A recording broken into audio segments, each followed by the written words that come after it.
The U.S. Defense Secretary has accused China of intimidation and coercion in the South China Sea, a charge that has been strongly refuted by China. Why is the U.S. making such statements at this moment? What is it trying to achieve?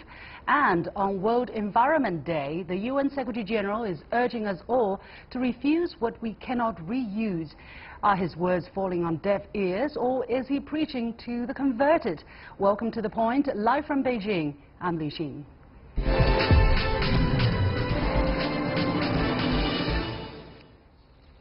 During the just-finished annual Asia Security Summit, also known as the Shangri-La Dialogue in Singapore, U.S. Defense Secretary James Mattis accused China of intimidation and coercion in the South China Sea. He warned there would be consequences if China, in his words, does not work more collaboratively with all of the nations who have an interest.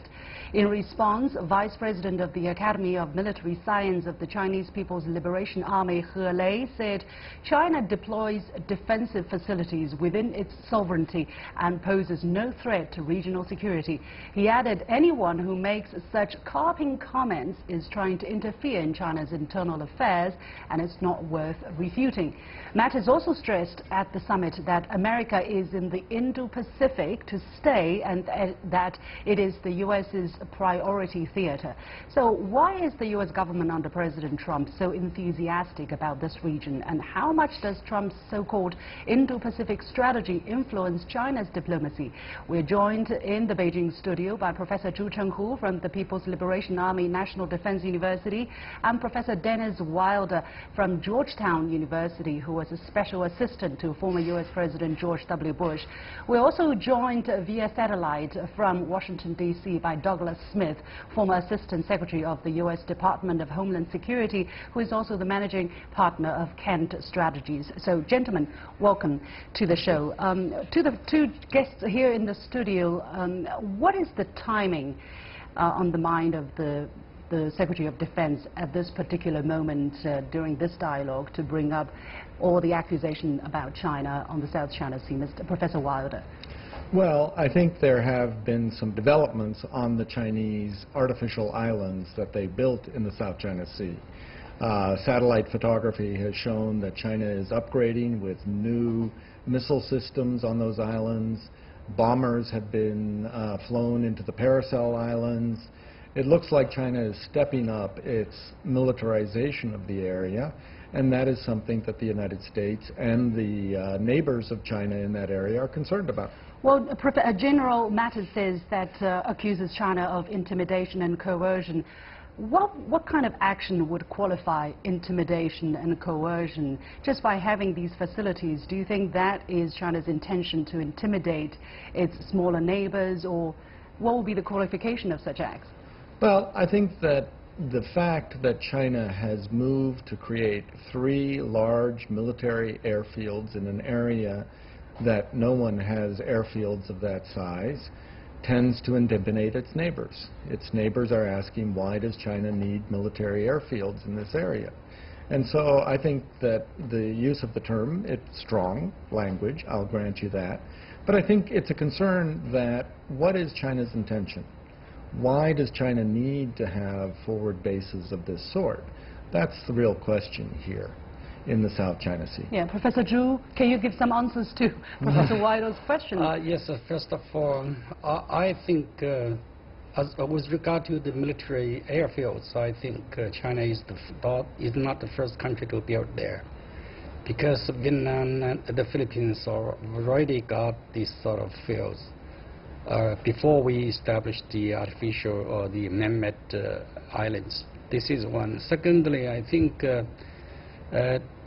President Xi Jinping promised not to militarize the islands we built there. But unfortunately, immediately after his departure from the continent of America, Secretary of Defense Mr. Carter announced to the world that the United States will send 2 warships into the 12 nautical miles of the man-made islands. So here there is a standard. What is the militarization of this area? So the equipment put on the island, of course, is an act of militarization? How about the military reconnaissances? How about the military exercises? How about the military gathering in surrounding the area? I think all these are the militarizations. If there is no military actions by the military of the United States, I don't think the Chinese would have needed to build this sort of military facilities on the man-made islands. Well, so here's the question, which comes first, the hen or the eggs, That's right? right. So, Yeah, which comes first?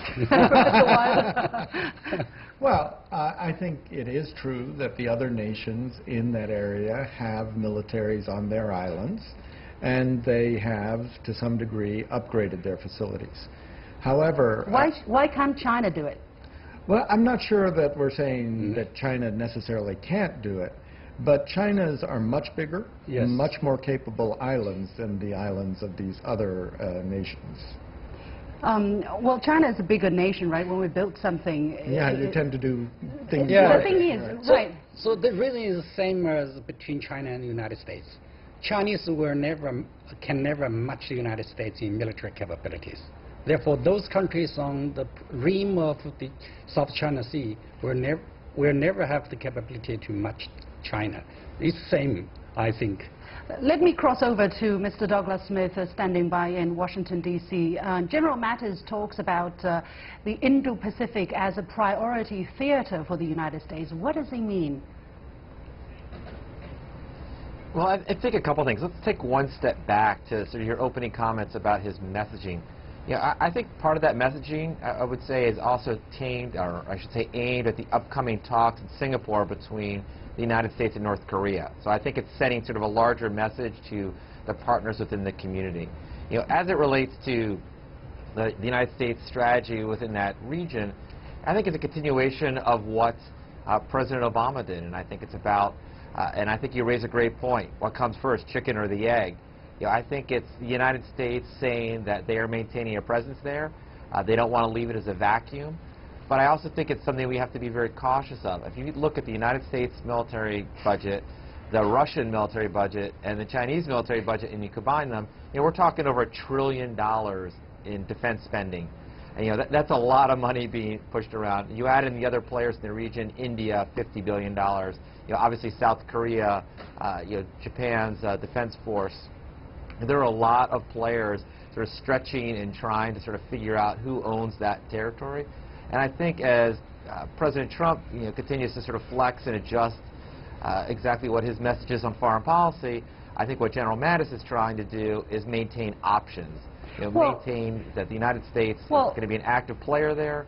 And not back down in China never said discussions. China never said that U.S. warships cannot sail through the South China Sea, right? The South China Sea is always free and open for ships or freight ships or warships for anybody, so long as you are not going into the 12 nautical miles of islands that China claimed to be its own territory. So why is the U.S. worried about any obstruction to its freedom of navigation flights?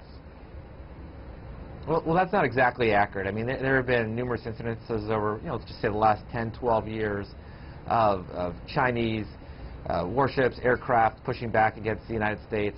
You know, I think what, you know, the challenge is that it's getting crowded. And I think it's getting crowded because of U.S.'s warships there. I think they're both there. I think, to be fair, you know, the Chinese are just as much there as the United States. And, you know, if you were to ask my opinion is both sides should probably take a deep breath, take a step back, and allow, you know, to make sure that commerce continues, because obviously commerce is critically important to be able to transit through there. Yeah, I don't think commerce has ever been affected both sides flexing a little. Yeah. Well, it's effective when both sides militarily are flexing their muscles, and we see, you know, an increase in collisions between freighters and military ships. Mostly increased collisions between U.S. military ships because of the overcrowdedness of U.S.'s warships in that region. I think it's for other reasons than that. It's for that reason why those collisions have happened, and some of the reports showed it. Okay. Unfortunately, you know, an overworked U.S. Navy has unfortunately been the cause of that. But you raise a fair point. I mean, if you ask me, what's sort of the end game, I think both sides are pushing and flexing, and hopefully the end game is going to be that they'll push back. I mean, I think besides these most recent comments by Secretary Mattis has had very good and strong productive relationships with his counterparts within China, and I suspect behind closed doors and when they're talking quietly amongst peers, those relationships will continue to strengthen, and I think that we'll see sort of a calming of tensions. I wouldn't ring the alarm bell quite yet. Let's come back to our two guests here in the studio. First, Professor Zhu, is it China's policy that so long as U.S.'s warships are not going into the 12 nautical miles of islands that China claimed to be its own territories, U.S. warships are free to sail? That's right, because that applies to the international laws. Chinese have never opposed to this sort of sales. Another question here. What about the timing? We know that the United States needs China, at least President Trump says it needs China to help resolve the DPRK nuclear issue, and the United States and China also in talks for trade frictions. Why is General Mattis making such a hardline comments here? Is it just doing it because he has to do it for the ears of his allies in the region? Professor Wilder? Well, obviously he was in Singapore, and obviously this is an issue that is on the mind of our friends in Southeast Asia, and so he wanted to make a clear statement on this. One thing you have to remember, these freedom of navigation operations are done all around the world. Right. Wherever the United States believes there is an excessive maritime claim, we have, since 1979, done these kinds of exercises. It is not exclusively against China. There are many other countries who make claims that we believe are outside of international law, that the United States tests those claims by sailing ships into those areas. So I think we need to be careful of making it sound as if this is a provocation against China. It is a principle that the United States has upheld for many, many years. However, we do have this impression. I mean, I know we have to be careful about this. However, we do have to pay attention to the fact that there has been increased frequency of these under President Trump. That's right. These FONOP and the funding for these operations also going up. And then just actually as the Shangri-La dialogue was closing, 2 U.S. warships went again into the 12 nautical miles of some islands in the South China Sea. And then while General Mattis is also talking about greater trade of arms with the island of Taiwan, it is difficult for people in China not to perceive it as some kind of a U.S. strategy to contain China. Well, we are in a period, no question, of tension in the U.S.-China relationship, and there are, as you say, a lot of issues on the table right now. I would point out that General Mattis, as I understand it, Secretary of Defense Mattis, is planning a visit to China, probably in the summer here. So he clearly wants to engage China in a positive way. Perhaps the rhetoric of his speech was in some ways unfortunate and can be taken as provocative here in Beijing. But I will tell you that I know Secretary Mattis pretty well. I have the highest regard for him, and I think when Chinese leaders actually sit down with him, they'll find he's a very reasonable and thoughtful, actually an intellectual general. Yeah. Professor Zhu, very quickly put this situation into perspective for us. How serious is the situation, or is it really that because people have to say certain things on certain occasions they say it, but in general the people in the picture understand the situation very well? In my understanding, even though they have the civilian control system in the United States, but I don't think the president and the civilian leaders can control the military of the United States. This is one thing. Secondly, I think from what General Mattis said in the Shangri-La dialogue, we can see there are contradictions between the defense sectors and the presidents and the White House. Because if you look at White House, I think President Trump is really wanting to have establish some sort of constructive relationship between China and the United States. But on the contrary, the military defense sector of the United States are are quite contrary to what the approach that president is adopting. Well, that doesn't sound very strange to us. No. It has been like this under this administration for a while now. Anyway, we have to leave it there. Many thanks to my three guests, Professor Zhu Chenghu from the People's Liberation Army National Defense University, Professor Dennis Wilder, former Special Assistant to former U.S. President George W. Bush, and in Washington, D.C., Douglas Smith, former Assistant Secretary of the U.S. Department of Homeland Security and Managing Director of Kent Strategies. And you have been watching The Point with me, Liu Xin. We'll take a short break, and when I come back, I'll be asking if there is any way to break out dependency on plastic as we chart a path to a cleaner, greener world. Stay with me. June 5th is World Environment Day. For over 50 years, it has been the United Nations' principal vehicle for encouraging awareness and action for the protection of our environment. This year's theme is Beat Plastic Pollution. As the UN Secretary General Antonio Guterres said on World Environment Day, the message is simple: reject single-use plastic, refuse what you can't reuse. As if to underline his message, a story coming out of Thailand this week tells of a pilot whale found in the southern province of Songkhla, which died after a 5-day effort by rescuers to save it. An autopsy found 80 plastic bags and other plastic items weighing 8 kilograms inside the whale's stomach. Zooming out to the entire world, and here are some shocking facts. 1 million plastic drinking bottles are purchased every minute. Every year we use up to 5 trillion plastic bags. Yes, 5 trillion. In total, 50% of the plastic we use is single use. Every year up to 30 million tons of plastics leak into our oceans, where it smothers coral reefs and threatens vulnerable marine life.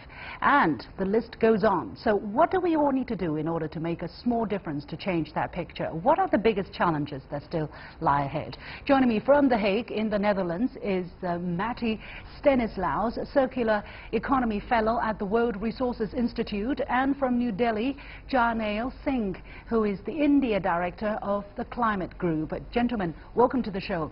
Mr. Stanislaus, in The Hague, it is fair to say that we have become over-reliant on single-use or disposable plastic. Besides marine lives being lost, what are the other serious environmental consequences? Well, I mean, in the ocean, there is, as you've noted, significant plastics in the ocean, mismanaged on land, impacts on birds. So, you know, we do have major impacts coming from plastics mismanagement. And Mr. Singh, in India, we have been talking about using less plastic bags for years, and in many places you would be charged for having a plastic bag, and yet it doesn't seem to have made a huge difference, or has it?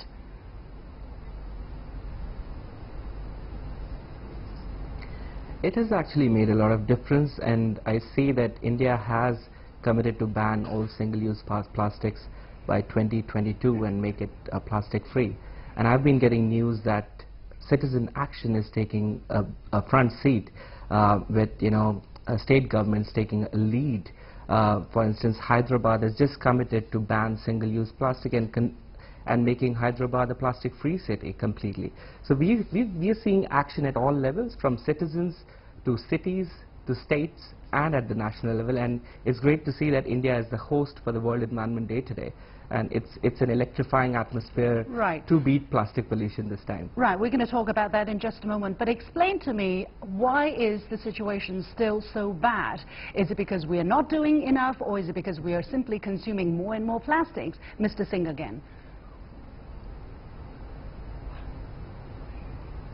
Sure, the situation is worse because of lack of awareness, and that's why days like World Environment Day are critical. For making people aware of what they're consuming and how it actually gets into the food chain, as the other expert mentioned, that it gets into the food chain and destroys the whole ecosystem. And that's why, you know, I was in the Starbucks cafe this morning and I was seeing the plastic stirrers, and I took a photograph and made sure that it reaches out to social media, making sure that people know that it's not really good for us. And we've seen actions from states again, and, you know, the climate group although we don't work on plastics as such, but environment is a global issue, and environmental conservation is something that we are all working together on. Right. And of course, it's a wide fact by Nat Geo that oceans are being polluted, and there are 8 million tons of plastic being dumped in our oceans every year. So that's an appalling figure. Right. Mr. Stanislaus, China has banned the importation of solid waste, and as a result, it seems that there is a panic in many exporting countries in developing world on where to ship their plastic waste. Only then it is reported that people in those countries become more aware of the harm of single-use plastic bags or other plastic products. Could this have been a game-changer moment? If not, what has to happen? I think it is absolutely a game-changing moment. I think it requires, and the opportunity is that it tells the world that we need to actually go to a circular economy model. We need to look at designing plastics in a way that can be constantly reused. We need to minimize plastics when they're not necessary. We need to invest in infrastructure to have effective collection.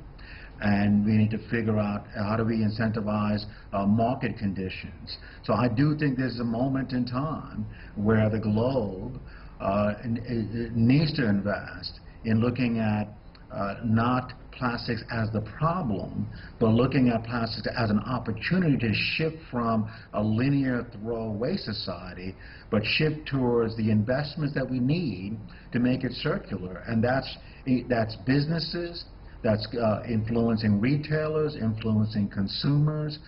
Every part of the system must be shifted towards a circular economy, and I think this offers that opportunity.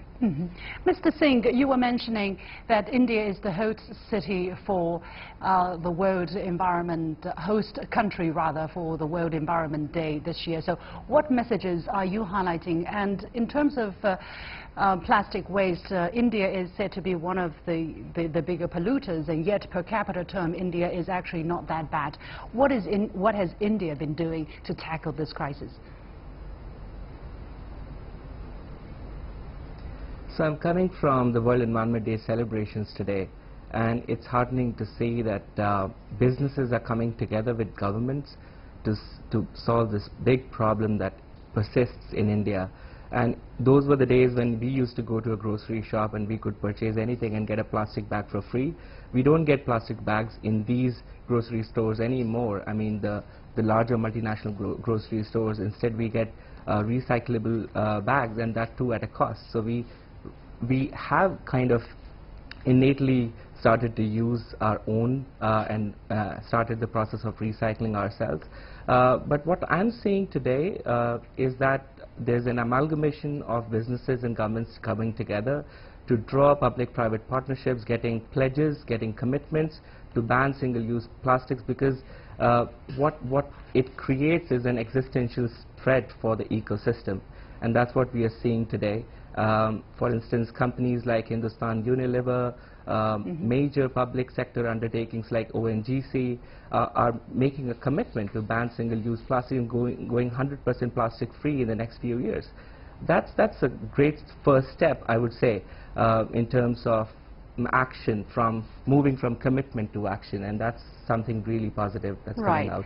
Yeah, Mr. Stanislaus, again, the booming economy in many countries have fueled the use of plastic. In China, every day we're seeing huge amounts of deliveries of online shopping or food takeaways, and the amount of plastic waste, I have to admit, is just appalling. And yet, at the same time, you need consumerism to develop the economy. And if you look at the world picture of the biggest plastic contributors, actually per capita term, the United States ranks #1 in according to 2014 figures, followed by European Union, followed by Japan. China comes in third, almost half the level of what is being used in the United States, and then India, Brazil, Mexico also trailing those countries. So there seems to be a dilemma between less plastic waste versus slower growth. Is this the right way to look at it? Do you have answers to this question? No, I think that's a false choice. I think we need to look at what are the essential functions that plastics can provide versus the excess of plastic that causes a problem, and invest in harmonizing where we need essential plastics and then reducing the excess and the waste where we can. My perspective is that we need to invest in the system, and so I'm one who does not support ban alone. We need to invest in every aspect of the system. So for example, if you ban a plastic bag, a throwaway plastic bag, and then you offer a sale of a cloth bag, that cloth bag needs to be used 50 times to have the same environmental benefit as a plastic bag. So that means that we need to nurture the kinds of incentives for consumers to use that cloth bag 50 times if we're going to have the kind of total environmental benefit that we want out of banning a plastic bag. This is a hard problem. This is a problem that's been created, probably about 50 years of a linear society.